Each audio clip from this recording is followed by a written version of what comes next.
The planet Varith 7 had no soft things. Its forests were made of crystalline growths that sang when the wind passed through them.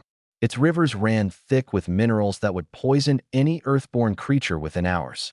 And its apex predators, the Karaveth, were 7-foot-tall hunting beasts covered in armored scales, with claws that could slice through starship hulls. Kalen had been stationed here for 11 months. Alone, the Galactic Union had sent her as an observation specialist, which was diplomatic language for expendable test subject. Humans were new to the galactic stage, and the Union wanted to know just how fragile these strange, soft-skinned mammals truly were. She had proven surprisingly difficult to kill. But today, kneeling in the purple dirt of the Varith forest, blood dripping from a shallow cut on her palm, Kalen wondered if her luck had finally run out. The pack of juvenile Karaveth surrounded her in a perfect hunting formation. 6 of them, each one already the size of an earth lion, though they were barely adolescents. Their scales shimmered between deep violet and black, and their 4 eyes, too large, too small, tracked her every breath. Their head stood the largest. The cub leader, Vash, Kalen had named him 3 months ago when she'd first spotted his distinctive silver streak running down his spine. She'd watched him from a distance, documenting his pack's behavior, their hunting patterns, their social hierarchy. She had never intended to get this close, but then she'd heard the distress call, a high-pitched keen that cut through the crystal forest like breaking glass. One of the younger cubs had fallen into a mineral pool. Without thinking, Kalen had rushed forward and pulled the thrashing creature out before the caustic water could burn through its scales. Now she was surrounded and bleeding. The cut wasn't serious. She'd sliced her palm on a crystal shard while climbing out of the pool, nothing more than a flesh wound that would heal in a week. But on Varith 7, blood meant something very different than it did on Earth. Blood meant prey. Vash stepped forward, his massive head lowering toward her injured hand. His nostrils flared, drinking in the scent of her. Iron and copper, and something distinctly human that no creature on this planet had ever encountered before. Kalen held perfectly still. This is it, she thought.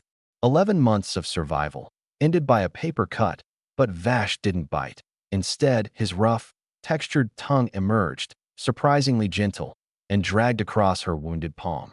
Once, twice, a third time, until the blood was gone, and only the sting of the cut remained. That Kalen's breath caught in her throat. The other cubs crept closer, their hunting postures dissolving into something else. Curiosity, confusion. One by one, they approached her hand, each taking their turn to lick the wound, as if participating in some ritual she didn't understand. When the smallest cub, the one she'd pulled from the pool, pressed its snout against her fingers and made a soft chirping sound, something shifted in Kalen's chest. "Hey," she whispered, her voice barely audible. "It's okay. I'm okay." The cub chirped again and curled against her side. Ambassador Thessan of the Galactic Union arrived on Varith 7 3 hours later, responding to Kalen's emergency beacon. The tall, insectoid diplomat expected to find a corpse, or at least the scattered remains of one. Instead, she found Kalen sitting in a clearing, surrounded by 6 juvenile Karaveth, all of them pressed against the human like oversized, armored puppies. "This is unprecedented," Thessan clicked, her mandibles working in disbelief. Kalen looked up, exhausted but alive. "They won't leave. The Karaveth are apex predators. They do not bond with prey species." "Well," Kalen said, absently scratching behind Vash's ear, an action that made the fearsome predator's hind leg twitch with pleasure, "maybe they don't see me as prey." Thessan's compound eyes narrowed. "Explain." Kalen shrugged. "I bled. They saw it. And instead of attacking, they cleaned the wound. Like I was one of them. Like they were taking care of me." "Impossible." The Karaveth respond to blood with a hunting frenzy. It is instinctive, unavoidable. But even as Thessan spoke, she watched Vash lift his massive head and place it gently in Kalen's lap. The silver-streaked cub leader, future alpha of his pack, closed all 4 of his eyes and let out a low, rumbling sound that could only be described as contentment. "Your human scientists have a phrase," Thessan said slowly. "Fight or flight. The response of prey animals to danger." "Yeah, but you did neither. When the cub fell into the pool, you did not run. You did not fight. You helped." despite the danger to yourself, despite having no biological imperative to do so. Thesson paused, and when you bled, you showed no fear, no aggression. You simply waited. Kalen frowned. What else was I supposed to do? Any other species would have panicked, would have triggered the hunting instinct. But you remained calm. You showed vulnerability without weakness. Thesson's voice dropped to something almost reverent. You showed them something they had never encountered before, which is softness, not as a flaw, but as a strength. Thesson gestured to the cubs surrounding Kalen. They have never met a creature that bleeds easily but does not fear. That helps without expecting survival. That offers gentleness to those who could destroy it. The smallest cub chirped again, nuzzling deeper into Kalen's side. They did not hunt this evening.